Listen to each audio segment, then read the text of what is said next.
My name is Olivia Morgan, and I spent 9 months in a coma while my husband and best friend fell in love, got married, and took over my life. But in their rush to claim everything I owned, they overlooked the one detail that would be their undoing. Before we jump back in, tell us where you're tuning in from, and if this story touches you, make sure you're subscribed. Because tomorrow, I've saved something extra special for you. Harsh fluorescent light pierced my eyelids as I struggled to open them for the first time in what felt like forever. The world was a blurry haze of white and beeping machines. She's responsive. Dr. Patel, come quickly. A nurse's voice cut through the fog in my brain. Her silhouette swam into focus as she leaned over me, checking my vitals with practiced efficiency. Tried to speak, but my throat felt like I'd swallowed glass. How long had that breathing tube been down my throat? Why couldn't I move properly? Dr. Patel rushed in, his face a mixture of surprise and professional calm. Mrs. Morgan, can you hear me? Blink twice if you can understand what I'm saying. I blinked twice, my eyelids feeling as heavy as lead weights. Remarkable, he murmured, shining a penlight in my eyes. You've been in a coma for nearly 9 months. Following your car accident.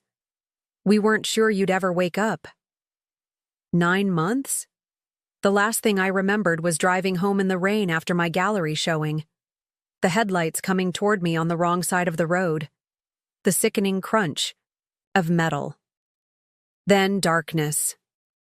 Water, I managed to croak, the word barely audible.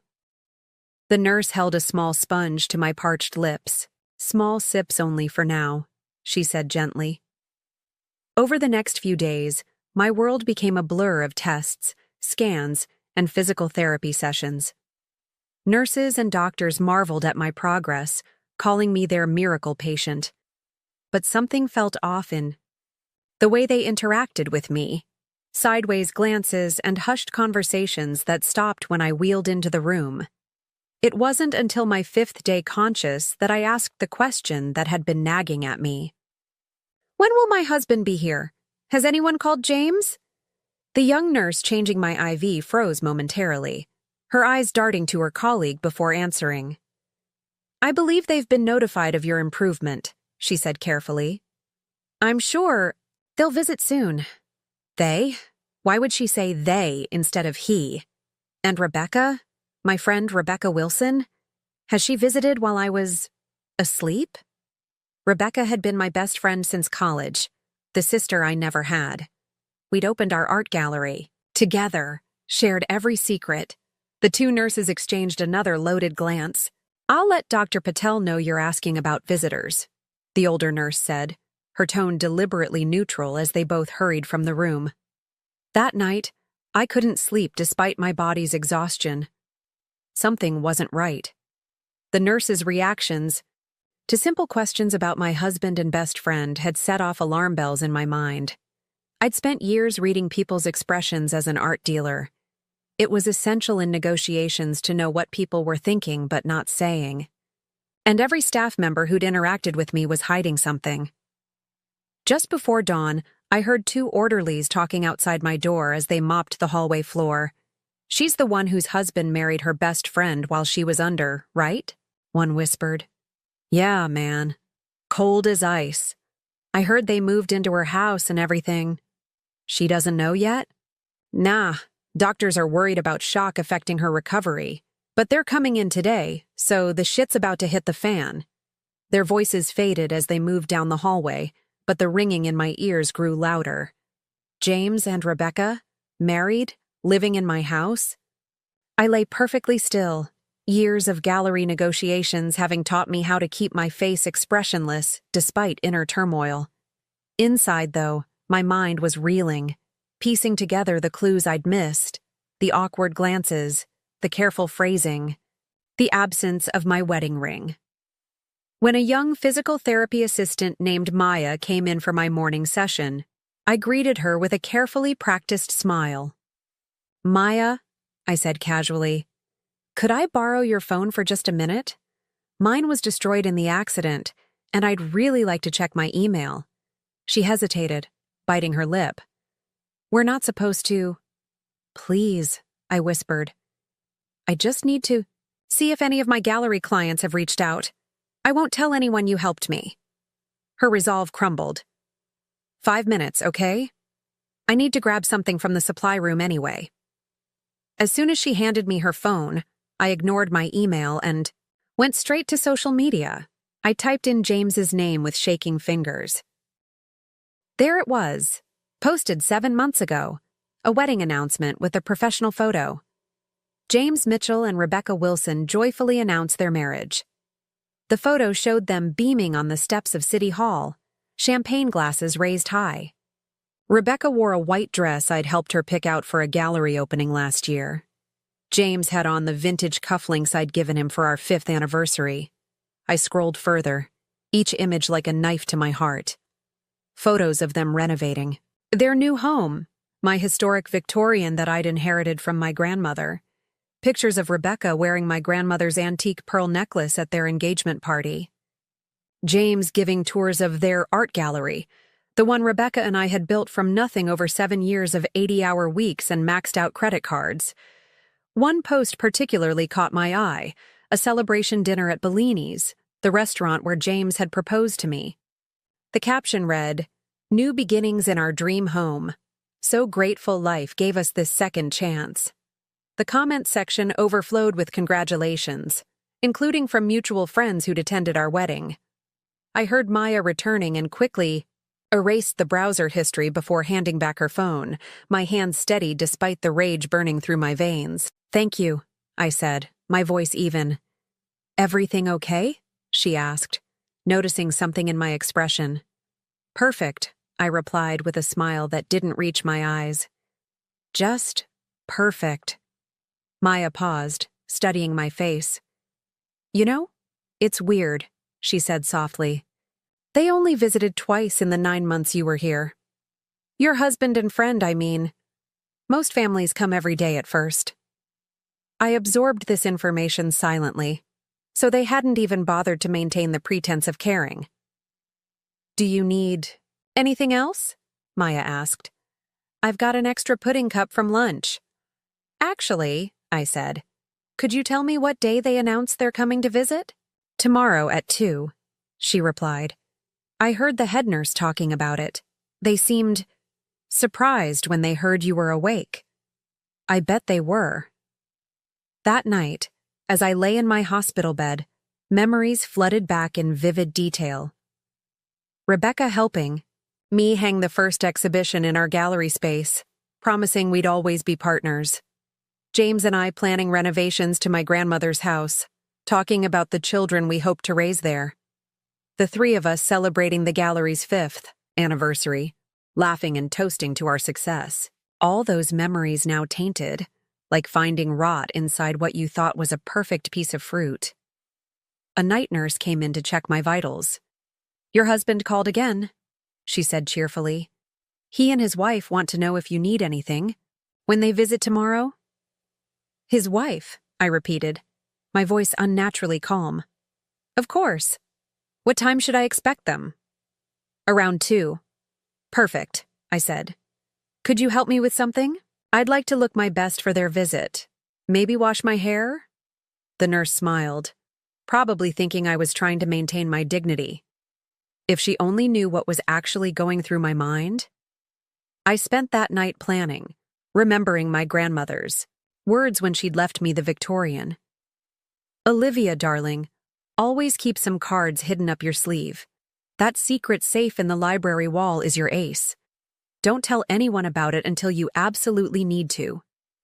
At the time, I'd thought she was being dramatic, a product of her generation's distrust of banks after the Depression. Now I understood her wisdom. My grandmother had seen something in James that I'd been too blindly in love to notice. She'd protected me even from beyond the grave. Tomorrow, James and Rebecca would walk into this room expecting to find a broken woman, weak, confused, and grateful for their support and visits. They'd expect forgiveness, maybe even pity. After all, what could I possibly do? I was the victim, the one who'd lost everything while lying helpless in a hospital bed. But they didn't know about my grandmother's secret safe. They didn't know about the property deeds and documents hidden inside, or the fact that I'd spent years cultivating relationships with influential people in the art world who would stand by me. They didn't know that every fake smile and sympathetic glance they'd share over my hospital bed would only fuel my determination. I closed my eyes, feeling more awake than I had in months. Tomorrow I'd begin my performance as the understanding, forgiving ex-wife. And while they basked in their apparent victory, I would begin planning their downfall. Let them come. Let them think they've won.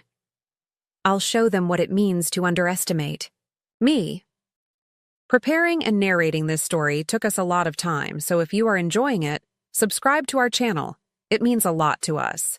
Now back to the story. The next morning, Dr. Patel came by earlier than usual, clipboard in hand and a concerned expression on his face. "Mrs. Morgan," he began, settling into the chair beside my bed.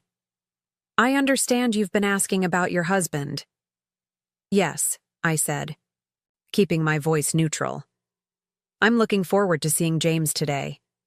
Dr. Patel shifted uncomfortably. "I think it's important we discuss what's happened while you were in your coma. There have been some changes in your personal circumstances." "Changes?" I echoed, feigning ignorance while watching him squirm. He cleared his throat. "Your husband's relationship status has changed. I wanted to prepare you before his visit so it wouldn't be too much of a shock to your system. We're concerned about your cardiac response to emotional stress given your condition."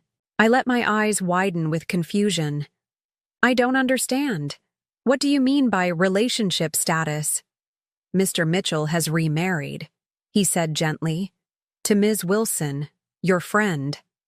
I allowed tears to well up in my eyes, not having to fake them entirely.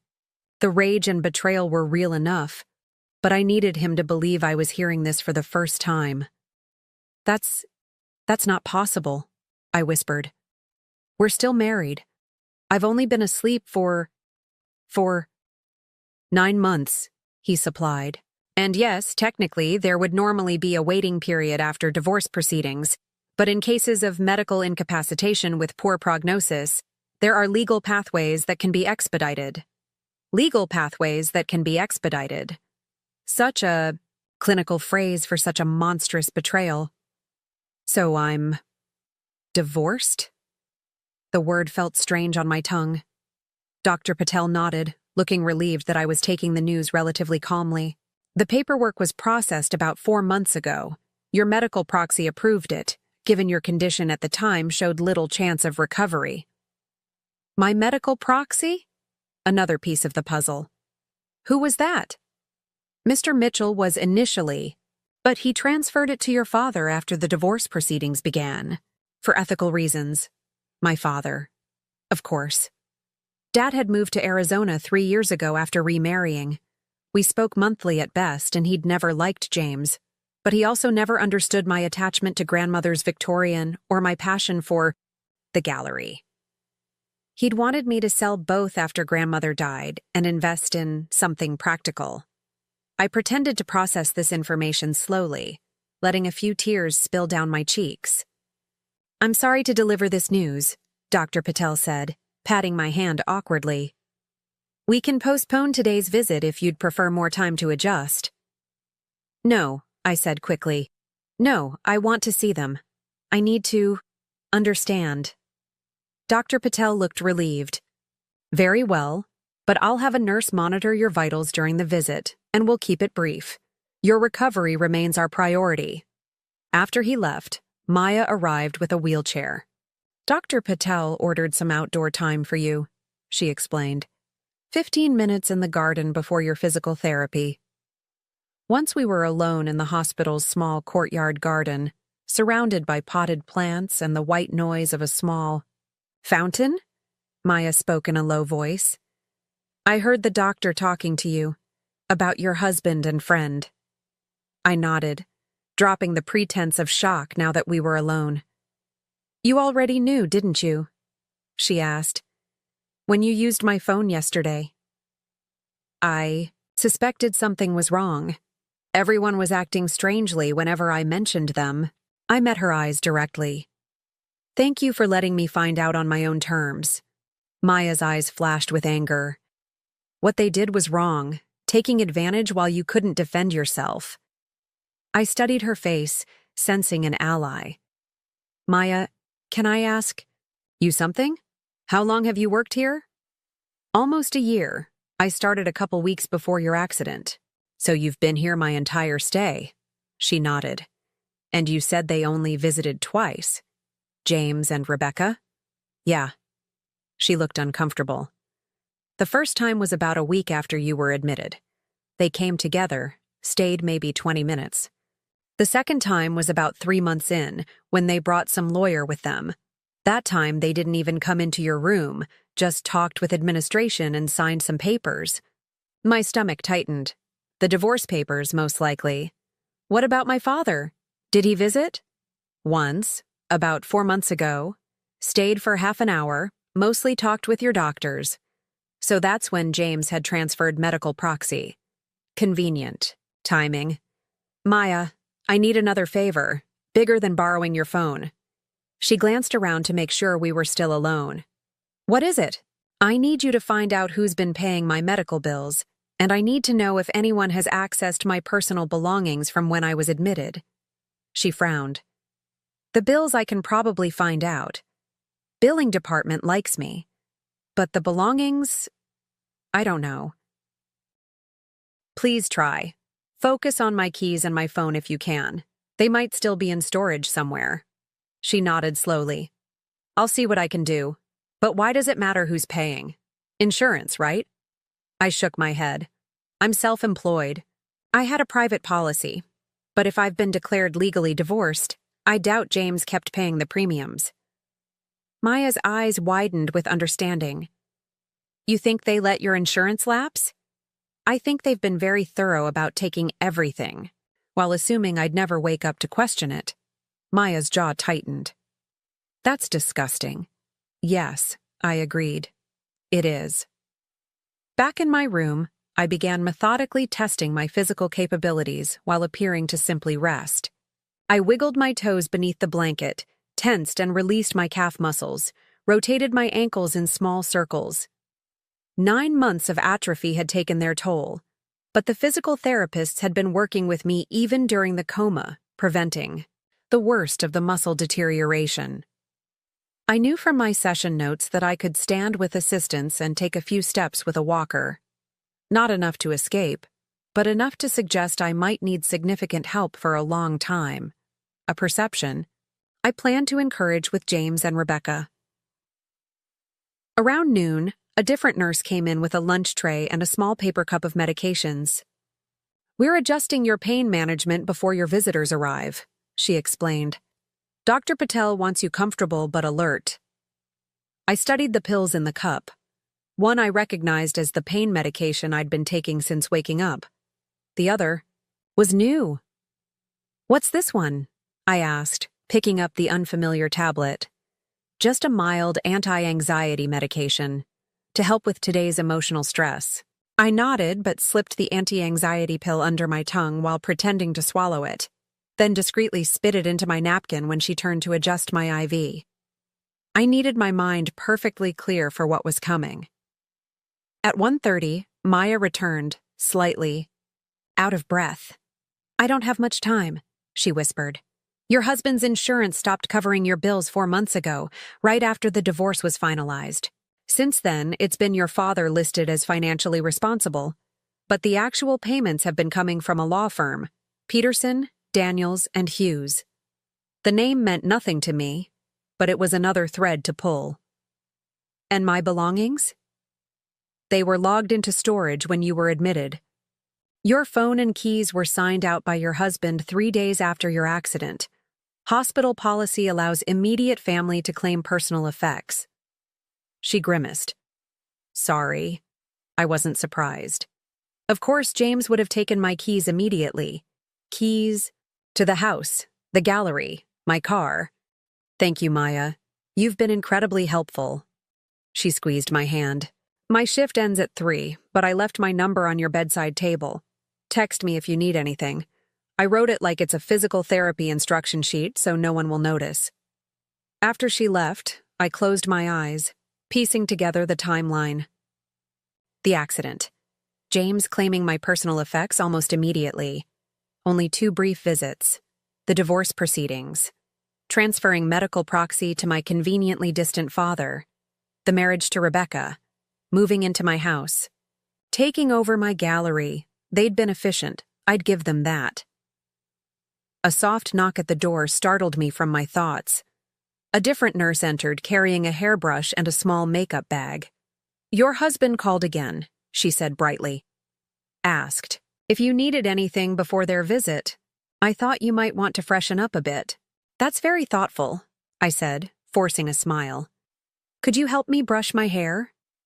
As she gently worked through the tangles, I studied my reflection in the small mirror she held up. My face was thinner, paler than I remembered. Dark circles under my eyes. I looked fragile, vulnerable. Perfect. Would you like a bit of lipstick? She offered. Some blush, maybe? No, I said softly. I think this is better. More authentic. She nodded understandingly and helped me into a clean hospital gown. They'll be here soon. Do you want me to stay with you when they arrive? Could you give us a few minutes alone first? I think it might be easier. Of course, honey. Just press the call button if you need anything. She patted my hand sympathetically. And remember, stress isn't good for your recovery. Try to stay calm, no matter what. Stay calm. If she only knew the fury simmering beneath my carefully constructed facade of weakness. At precisely 2 p.m., I heard familiar voices in the hallway. My body tensed involuntarily, and I forced myself to relax, to appear smaller in the hospital bed. I arranged my face into an expression of confused vulnerability, and turned my gaze toward the window as if lost in thought, as a way forward that involved stealing everything I'd built. I'm tired, I murmured, sinking back against the pillows. This is a lot to process. Of course, James said, standing immediately. We don't want to overwhelm you. The doctors said to keep this first visit brief. We'll come back tomorrow, Rebecca promised. Is there anything you need? Anything we can bring you? I shook my head weakly. No, thank you. I just need rest. James hesitated, then leaned down and pressed a chaste kiss to my forehead. It took every ounce of self-control not to recoil from his touch. Rest well, Olivia. We're so grateful you've come back to us. Come back to them. As if my survival was a gift to them rather than an inconvenient complication to their perfect new life. As they reached the door, I called out softly, James? He turned, his expression carefully concerned. Yes? My grandmother's pearl necklace, the one she left, specifically to me. Do you still have it? A flash of guilt crossed his face before he composed himself. Of course. It's safe in the safe deposit box. Liar. I'd seen Rebecca wearing it in their wedding announcement. That's good, I whispered. It means a lot to me. Family heirlooms, you know? The things passed down that you can't replace. I understand, he said, not meeting my eyes. We'll talk more tomorrow. After they left, I let the mask drop, my face hardening into determination. Their visit had confirmed everything. They had methodically dismantled my life while I lay helpless, assuming I would never wake up to challenge them. But they'd made one critical miscalculation. They thought I was alone, weak, with no options but to accept their charity. A guest room in my own house, visiting privileges at my own gallery. They thought I would be grateful for whatever scraps they offered from the life they'd stolen. They had no idea what was waiting for them in grandmother's secret safe. No idea at all. After James and Rebecca left, I lay in bed, staring at the ceiling, my mind racing. The next steps were critical. I needed allies, information, and most importantly, access to my grandmother's secret safe before they found it, if they hadn't already. A soft knock pulled me from my thoughts. The door opened to reveal an elegant older woman in a tailored suit, her silver hair cut in a sleek bob. "Mrs. Morgan, I'm Diane Reynolds, the hospital's patient advocate." She approached my bed with a professional smile. "Dr. Patel asked me to check on you after your visitors left. How are you feeling?" I studied her carefully. Overwhelmed, to be honest. Understandable. She settled into the chair beside my bed. 9 months is a long time to be gone from your own life, and then to wake up to such changed circumstances. "That's one way of putting it," I said dryly. She smiled, a hint of genuine warmth breaking through her professional demeanor. "I've been briefed on your situation. My job is to ensure your rights as a patient are being respected, and to help coordinate your transition once you're discharged." "My rights? Like the right to not be divorced while unconscious?" Diane's expression remained neutral. "Medical proxy laws are complex, Mrs. Morgan, but I'm not here to defend what's happened. I'm here to help you move forward." I wondered how much she knew, how honest I could be. Something in her eyes, a sharpness, an intelligence, made me decide to test the waters. "Ms. Reynolds, may I speak frankly?" "Of course. I'm concerned about where I'll go once I'm discharged. The house I own, the one my grandmother left me, is currently occupied by my ex-husband and former best friend, who seem to think they're doing me a favor by offering me the guest room." Her eyebrow arched slightly. "The house you own? So the property wasn't included in the divorce settlement?" And there it was, my opening. "That's actually a very good question," I said carefully. "One I'd like to discuss with a lawyer before I see James and Rebecca again." Diane nodded, pulling out a small notebook. "I can arrange that. Is there a specific attorney you'd like to contact?" I thought of the firm Maya had mentioned. "Actually, I'd like to know more about a law firm called Peterson, Daniels, and Hughes. Apparently, they've been handling my medical bills since my father became my medical proxy." Diane wrote this down. "Interesting. That's not one of our usual firms for patient affairs." She met my eyes directly. "Mrs. Morgan, forgive my bluntness, but are you suggesting there might be financial impropriety surrounding your care and divorce?"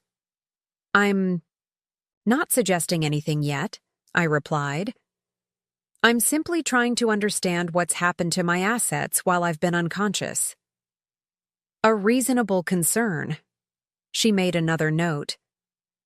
"I can look into this law firm and see what connection they have. To your case, is there another attorney you'd prefer to consult with personally?" I thought of my grandmother's attorney, who had handled her estate. "Yes, Eleanor Blackwell. She was my grandmother's lawyer and handled my inheritance, if she's still practicing." Diane's eyes widened slightly. "Eleanor Blackwell? Of Blackwell? And Associates? You know her?" "By reputation.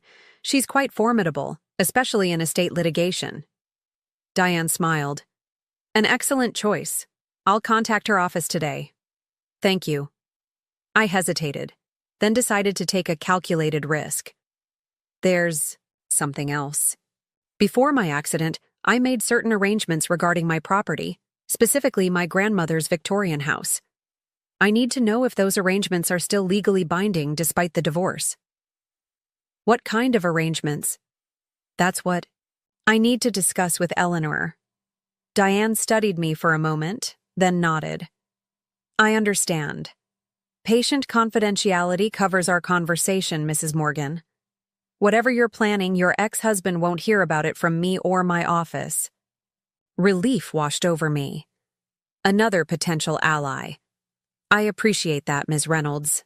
And please, call me Olivia." "Olivia it is." She stood, straightening her jacket.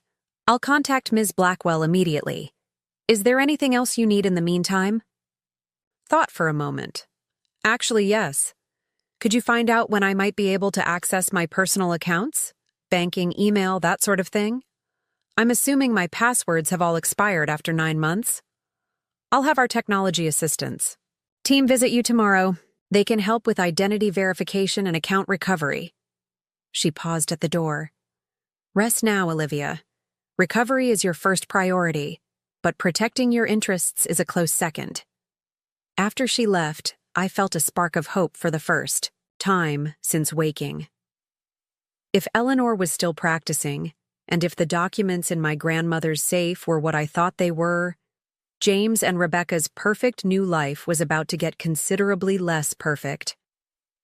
The rest of the day passed in a haze of medical tests and physical therapy. I carefully maintained my facade of weakness, ensuring that the progress notes in my chart would suggest a long, difficult recovery ahead.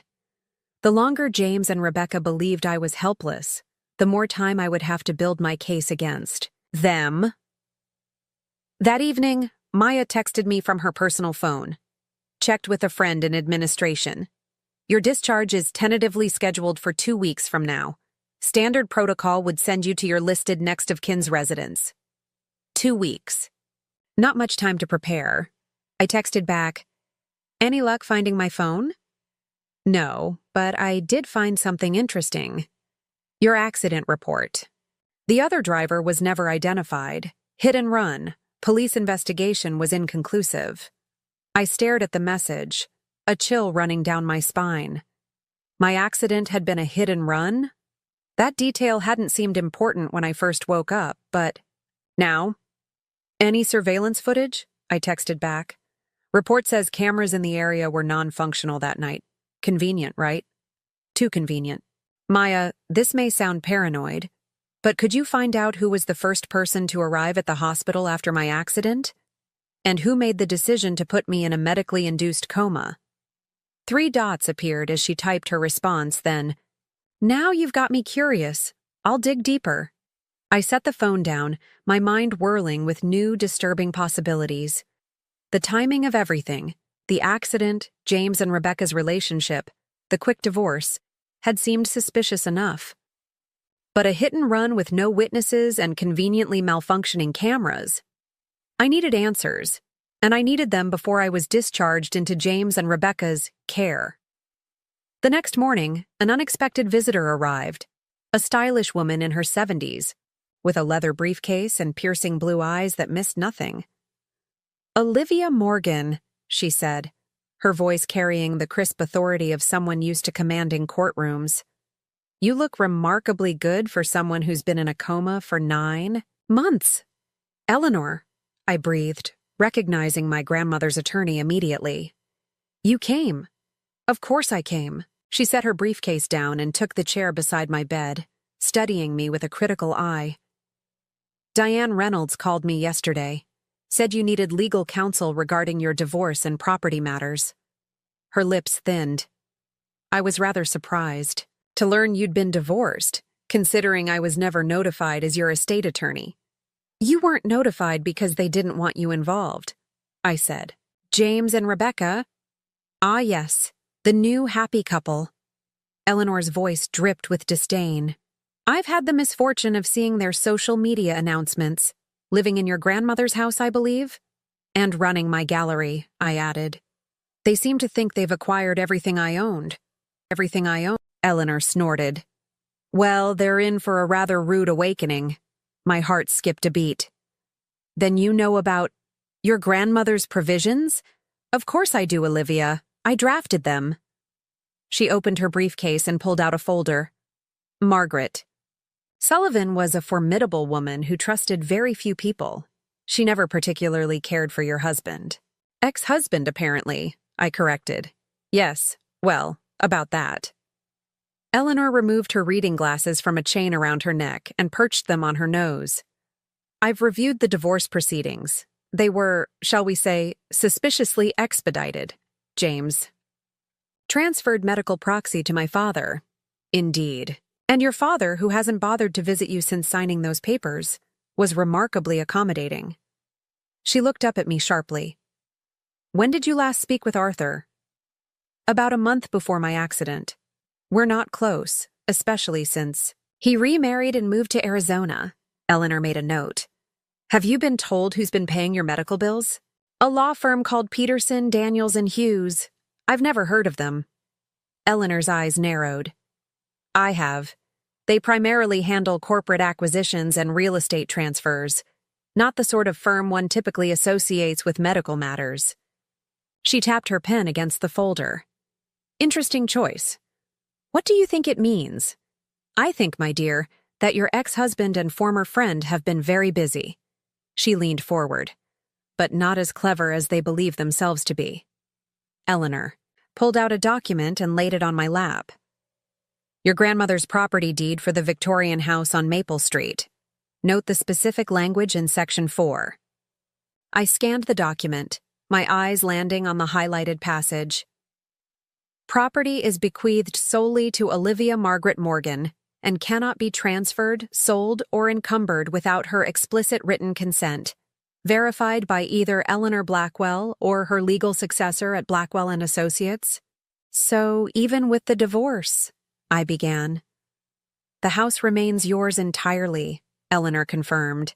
Any attempt to transfer ownership would require my verification of your signature, which I certainly never provided. Relief washed over me. What about the gallery? Eleanor pulled out another document.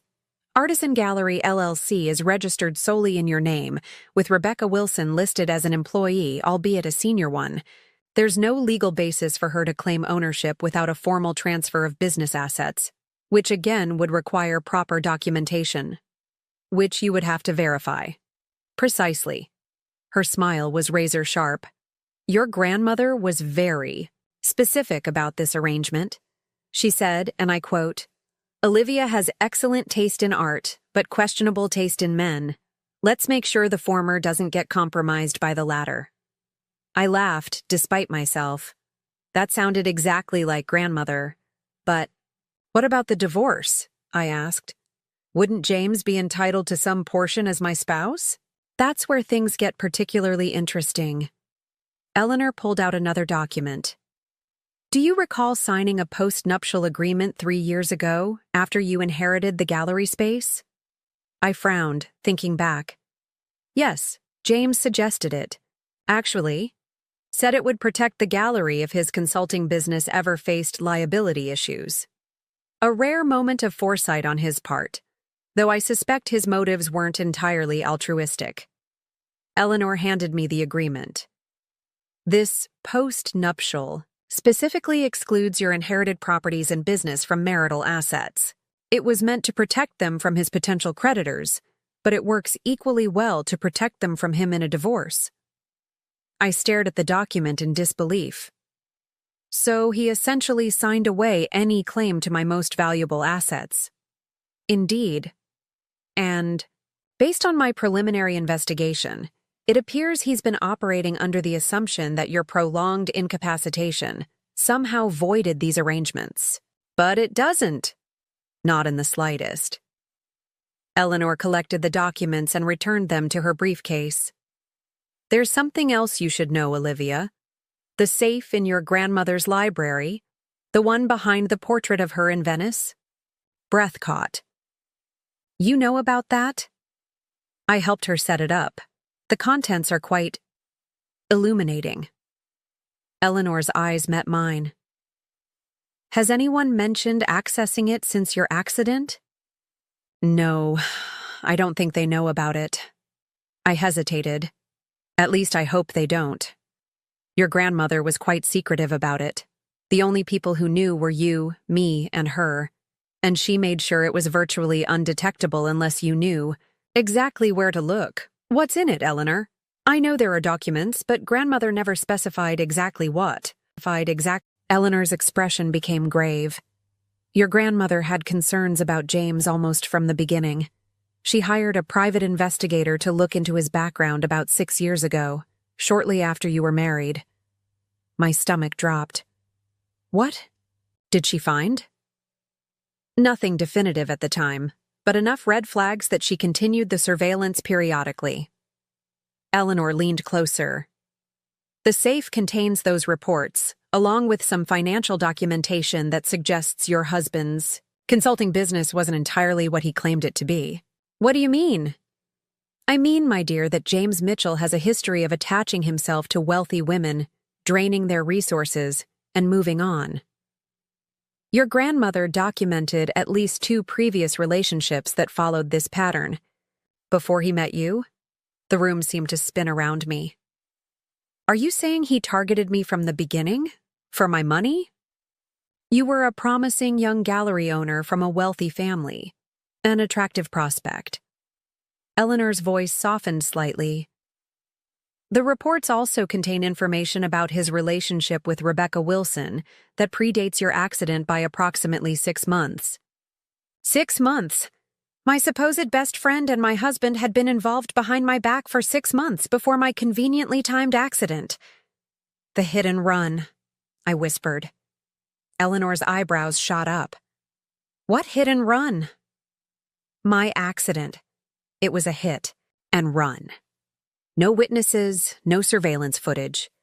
Eleanor's expression darkened. That wasn't in the police report I reviewed. My physical therapist found it in my hospital records. I met Eleanor's gaze. I think we need to consider the possibility that my accident wasn't an accident. Eleanor was silent for a long moment, then nodded decisively. I think you're right. And if that's the case, we need to move very carefully. She checked her watch. I've stayed longer than I intended. Your ex-husband and his new wife are scheduled to visit again today, correct? At 2 o'clock. Then I suggest you continue to play the vulnerable, confused patient. Let them believe you're accepting their version of events while we gather evidence. She stood, collecting her briefcase. I'll file motions today to freeze any attempts to sell or transfer your properties, but I'll do it quietly, through channels they're unlikely to monitor. What about when I'm discharged? They're expecting me to move into the guest room of my own house. Eleanor's smile was cold. Let them think that's the plan for now. 2 weeks gives us plenty of time to prepare a rather unpleasant surprise for the happy couple. As she reached the door, I called after her. Eleanor, thank you. My grandmother knew what she was doing when she chose you. Margaret Sullivan was my dearest friend for 40 years, she replied, and you are very much her granddaughter. Rest now, Olivia, and remember, the best revenge requires patience. After she left, I lay back against the pillows, processing everything I'd learned. The betrayal was even deeper than I'd imagined, not just opportunistic after my accident, but planned, calculated, possibly even orchestrated. James and Rebecca hadn't just betrayed me. If Eleanor's suspicions were correct, they had tried to kill me, and now they were planning to care for me in my own home. I picked up my phone and texted Maya. Need more info on my accident ASAP. Also, any chance you could get me a copy of my medical records? Especially the initial treatment decisions. Her response came quickly. Working on it. BTW. Heard your visitors yesterday asking nurses about your discharge plan and prognosis. They seemed very interested in your cognitive status. Of course they were. They needed to know how much I remembered, how much I suspected, whether I would be a manageable invalid or a threat to their new life. Well, let them wonder. Let them think I was still the trusting, naive woman they had betrayed. I would play my role perfectly, the confused, grateful patient accepting their charity. And all the while, I would be laying the groundwork for their destruction. Because as my grandmother always said, the Sullivan women don't get mad, they get everything. James and Rebecca arrived promptly at 2 o'clock that afternoon, armed with flowers, a small gift bag, and carefully rehearsed smiles. I was ready for them, having spent the morning practicing my expressions in the small mirror the nurses had provided, the confused vulnerability, the hesitant gratitude, the occasional flash of hurt quickly suppressed. Olivia, you look better today, Rebecca chirped, setting a bouquet of lilies on the side table. Not my favorite flowers. She knew that. She'd been my best friend for over a decade. Just another small detail that revealed the depth of her deception.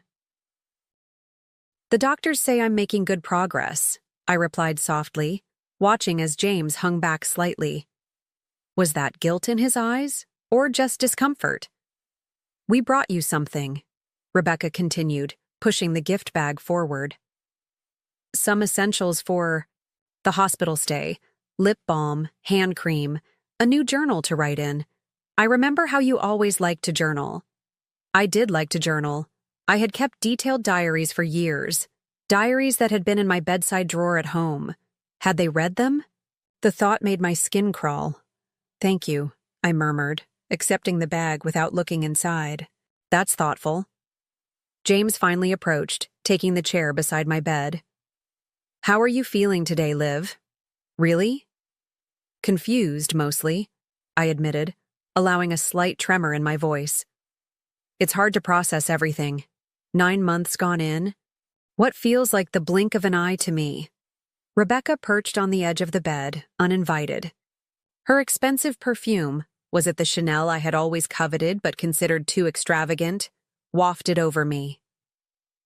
We want to help make the transition easier for you. The doctors say you could be discharged in about 2 weeks. So I've heard, I said.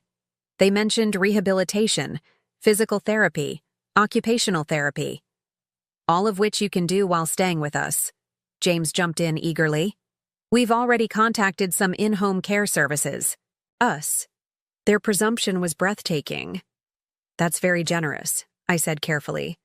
But I wouldn't want to impose on your new life together. It's no imposition, Rebecca insisted, reaching for my hand. I fought the urge to pull away. We want to help? After everything we've been through together. Everything we've been through. As if my coma had been a shared hardship for all of us. I let my gaze drift to the window. I've been trying to piece everything together. The timeline, I mean. When exactly did you two... When did things change between you? They exchanged a quick glance. So quick I might have missed it if I hadn't been watching for it. It was very gradual, James said, his voice gentle but practiced.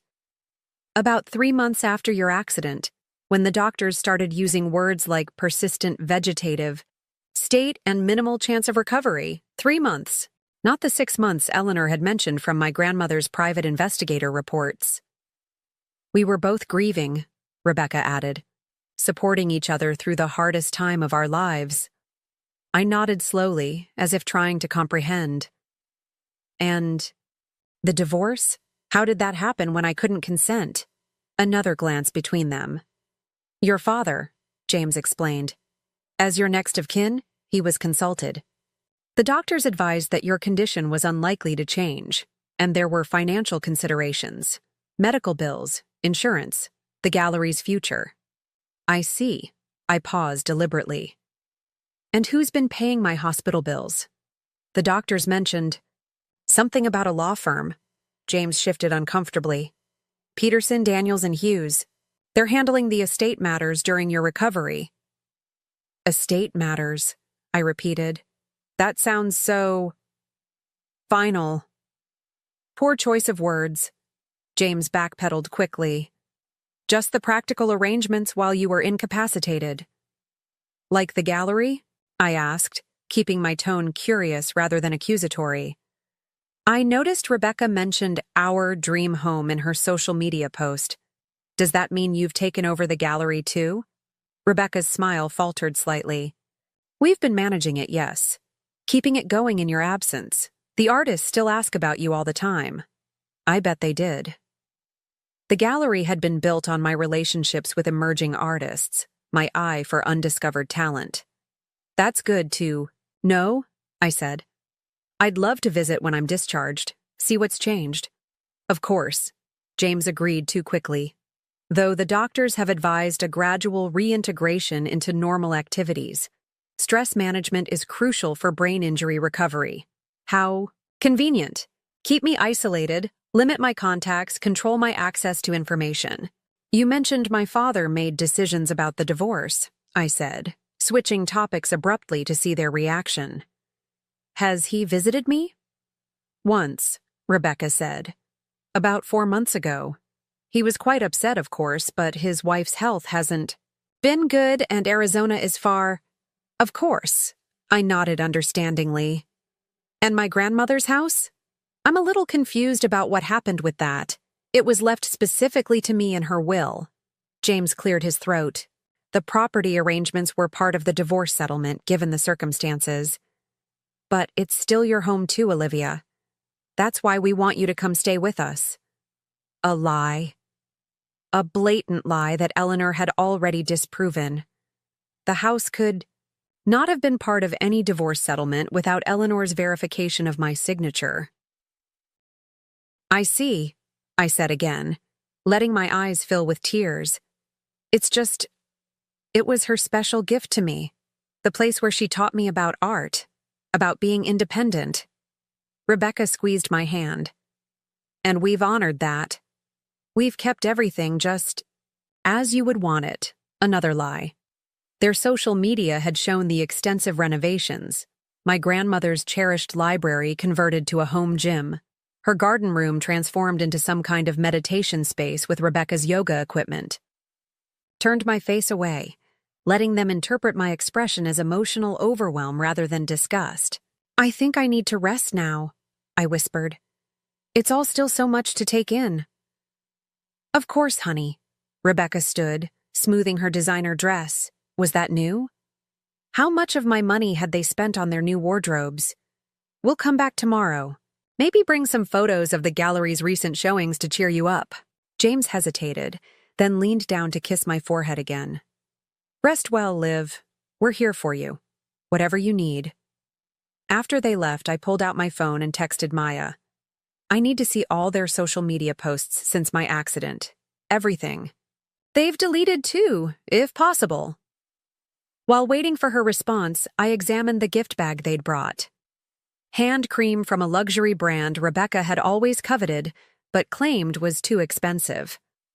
A journal with a quote about new beginnings on the cover, and at the bottom, a small framed photo of the three of us from years ago, me in the middle, James and Rebecca on either side, all smiling at a gallery opening. They'd cut out the other people in the original photo. My grandmother on one side, and my mentor, Victor Reyes, on the other. Erased, just like they'd tried to erase me. I set the frame face down on the side table just as my phone buzzed with Maya's response. My roommate works in digital forensics. She can help. Also, I got your initial medical records, coming by during my break, stuff you need to see. An hour later, Maya slipped into my room, closing the door quietly behind her. Her face was tense. What did you find? I asked. She pulled a folder from her bag. Your admission records from the night of the accident. The paramedic's initial assessment listed you with a Glasgow Coma scale of 12. That's moderately injured but responsive. I wasn't in a coma when I arrived? No, you were talking, confused but conscious. She opened the folder, pointing to the intake notes. See here? You were asking about another vehicle, saying something about being run off the road. My heart pounded. I remembered that much. But then look at this. She flipped to another page. 3 hours after admission, your condition suddenly deteriorated, and you were placed in a medically induced coma due to increasing intracranial pressure. Is that unusual? Sometimes pressure builds gradually after head trauma, but this rapid decline raised questions with one of the attending nurses. She made a note here, see, requesting additional scans, but they were never ordered. Who was my attending physician? Maya pointed to a signature. Dr. Spencer Lowe. He's not on staff here anymore. Left about 6 months ago for a private practice in the Cayman Islands. The Cayman Islands, known for banking privacy and lack of extradition. And who authorized the coma induction? Dr. Lowe, with consent from James, I finished for her. She nodded. He was here within 20 minutes of your admission, which is interesting considering the accident happened 15 miles from your house, and according to your gallery staff, he had told them he was out of town that weekend at a conference in Chicago. Out of town? Yet somehow, at my hospital bedside, within minutes. There's more, Maya continued, lowering her voice. I checked the visitor logs from your first month here. James came daily, but always during shift changes when there was minimal staff. And he always asked to be alone with you. And Rebecca started visiting in the second week, also during shift changes, always shortly after James left, never together at first. The implications were chilling. What had they done during those private visits? What conversations had they had while I lay unconscious, unable to hear or respond? I need to see the security footage from those visits, I said. Maya shook her head. Hospital security footage is only kept for 90 days unless there's a specific reason to archive it. Of course, another dead end. But, Maya added, I did find something else interesting. The nurse's notes mention James asking very specific questions about your prognosis, particularly about brain damage and memory loss. He seemed especially concerned about whether you'd remember the days leading up to your accident. The days when, according to Eleanor, he'd already been involved with Rebecca. Maya glanced at her watch. I need to get back to my station. But there's one more thing you should know. I overheard James at the nurse's station today asking about transferring your care to a long-term rehabilitation facility in Arizona. Arizona? Where my father lives? Yes. He mentioned something about it being better for you to be near family during your recovery. Away from my house, away from my gallery, away from Eleanor Blackwell and anyone else who might help me recover what was mine. When was he planning this transfer? He was asking about expediting your discharge, possibly as early as next week. A week, not 2 weeks as they'd told me. They were trying to get me out of here and away from Boston as quickly as possible. Maya, I need a favor, a big one. Name it. I need you to delay my discharge, create concerns about my readiness, my stability, anything to keep me here until Eleanor Blackwell can put legal protections in place. She nodded without hesitation. Consider it done. The physical therapy department can easily document concerns about your mobility that would justify extended, inpatient care. After she left, I pulled out my phone again and texted Eleanor. They're trying to transfer me to Arizona next week. Need legal intervention ASAP. Her response was immediate. Already in process. Court orders being filed today. Do not sign anything they bring you. I stared out the window at the Boston skyline, my mind racing. James and Rebecca had been thorough in their planning, methodical in their execution. But they'd made critical mistakes. They'd underestimated my grandmother's foresight. They'd underestimated Eleanor Blackwell's determination. They'd underestimated the loyalty of people like Maya, and most importantly, they'd underestimated me. My phone buzzed again. Maya's roommate had come through with the social media archive. I scrolled through dozens of posts. James and Rebecca celebrating in my home, wearing clothes purchased with my money, drinking wine from my grandmother's cellar. The renovation photos were particularly painful, my carefully curated home transformed to suit their tastes. But one post from Rebecca, dated just 3 weeks after my accident, caught my attention. New beginnings sometimes come from tragic endings. Life is short. Seize happiness where you find it. Blessed Krog new chapter. 3 weeks. Not 3 months as James had claimed today. Not even the 6 months from Eleanor's information. Rebecca had been publicly hinting at their relationship just 3 weeks after my accident. Unless, of course, it had begun long before. I dug deeper into the archive, looking at comments, tags, linked accounts. And there it was, a comment from Rebecca on a photo of James at a supposed business dinner 4 months before my accident. Looking handsome as always. Can't wait for our consultation tomorrow. Our consultation, with a winking emoji. Kept scrolling, finding more breadcrumbs scattered throughout their social media history. Private jokes, veiled references, comments that seemed innocent unless you were looking for evidence of an affair. They hadn't even been particularly careful about hiding it. They just never expected I would wake up to discover their betrayal. A soft knock at my door interrupted my investigation. A hospital technician entered, rolling a computer cart. "Mrs. Morgan? I'm Tyler from Technology Services. Ms. Reynolds asked me to help you regain access to your accounts." For the next hour, Tyler helped me recover access to my email, online banking, and cloud storage. The email was the most revealing. Hundreds of unread messages, including numerous concerned inquiries from artists and clients that had gone unanswered or received curt replies from Rebecca claiming to speak on my behalf. My banking records confirmed what I had suspected: systematic draining of my accounts, with large transfers to the mysterious law firm, Peterson, Daniels, and Hughes, and to a new joint account in James and Rebecca's names. But the most disturbing discovery came from my cloud storage. Among my backed-up phone data was my calendar from the weeks before the accident, including an appointment with another gallery owner, Victor Reyes, scheduled for the day after my accident. The note attached to the appointment read, "Discuss James's financial irregularities. Review bank statements and missing inventory documentation." I had been investigating James. I had found something significant enough to discuss with my mentor and most trusted advisor in the art world. And the very next day, I had been run off the road by an unidentified driver. This wasn't opportunistic betrayal. This was premeditated. They hadn't just taken advantage of my accident, they had caused it. And when that failed to kill me, they had ensured I was placed in a coma, one I was never expected to wake from. As Tyler packed up his equipment, my phone buzzed with a text from Eleanor. "Emergency court order granted. You cannot be transferred without court approval. James and Peterson firm being served tomorrow morning. Prepare for backlash."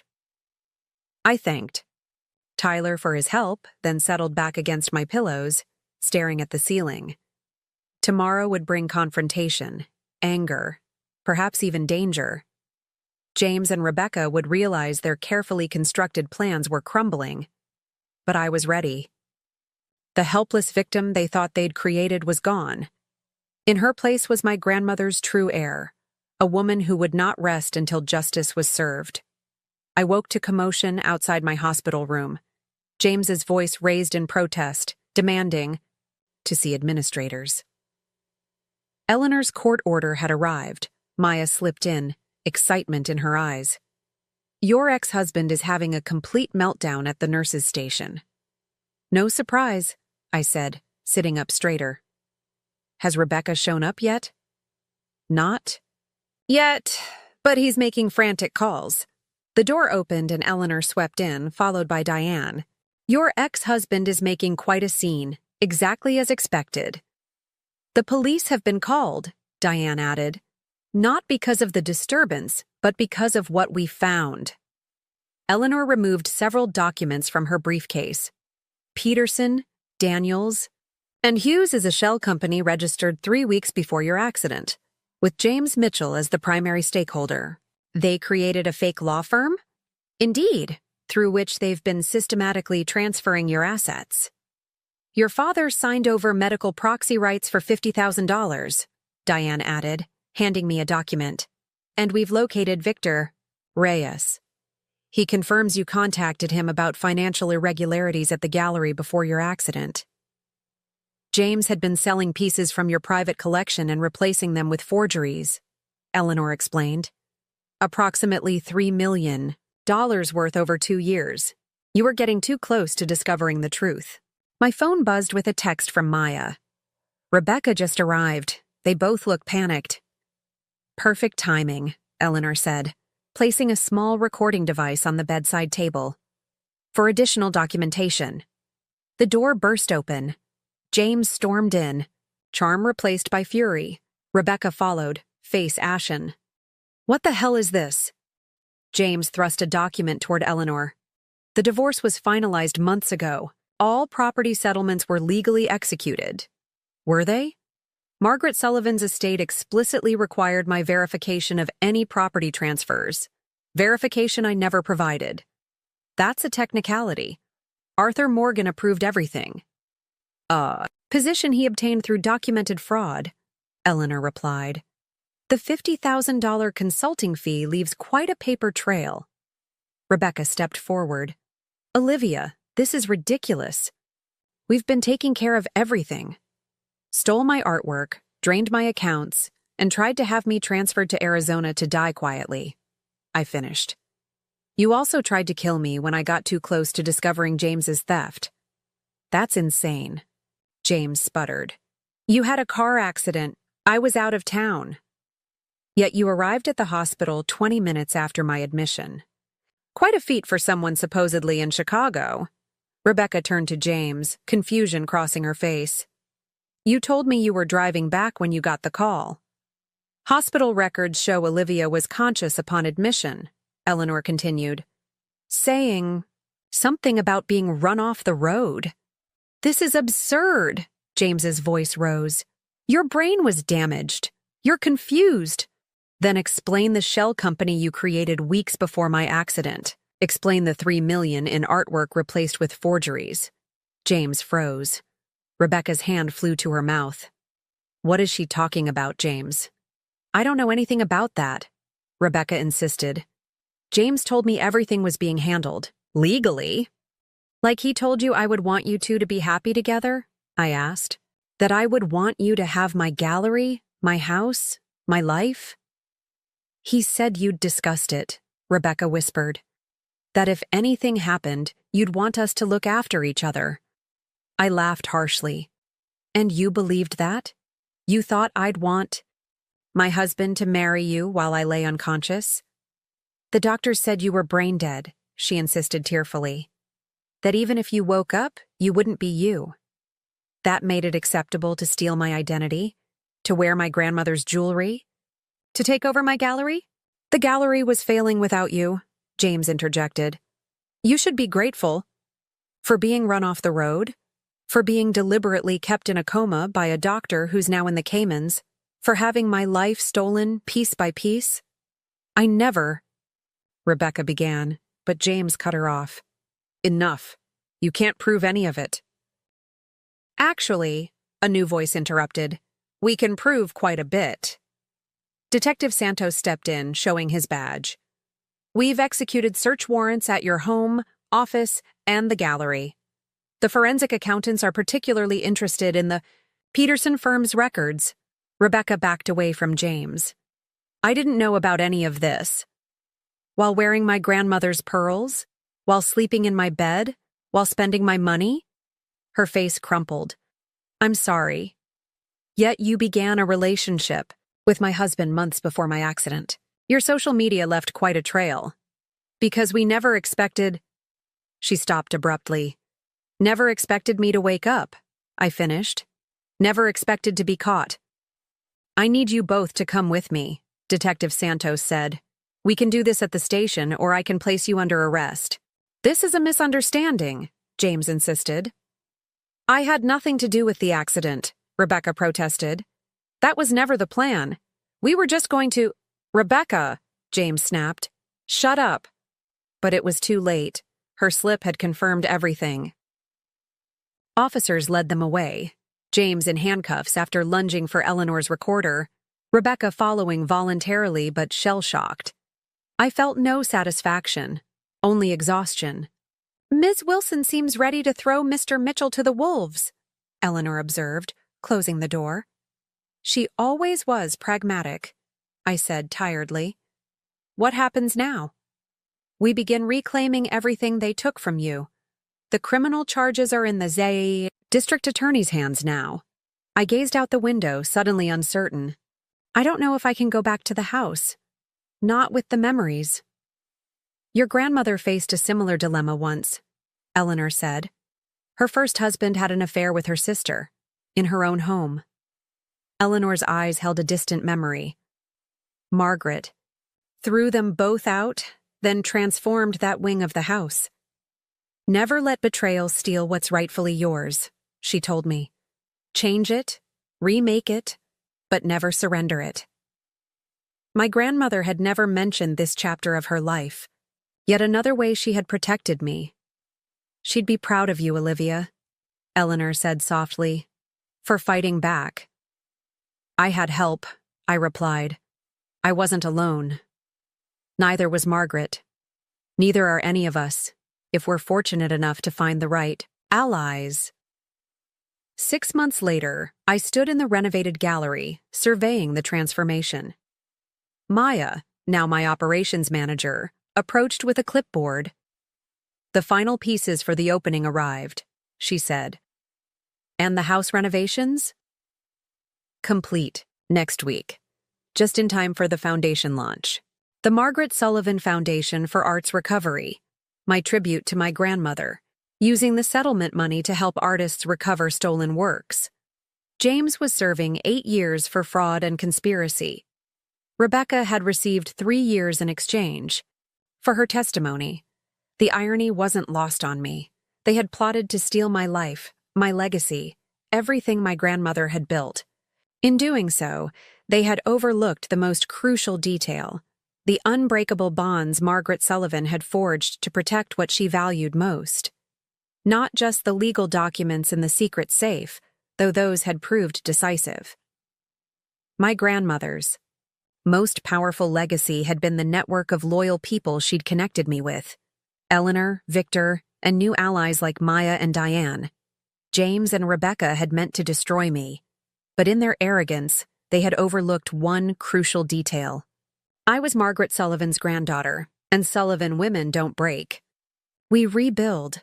Up next, you've got 2 more standout stories right on your screen. If this one hit the mark, you won't want to pass these up. Just click and check them out. And don't forget to subscribe and turn on the notification bell so you don't miss any upload from us.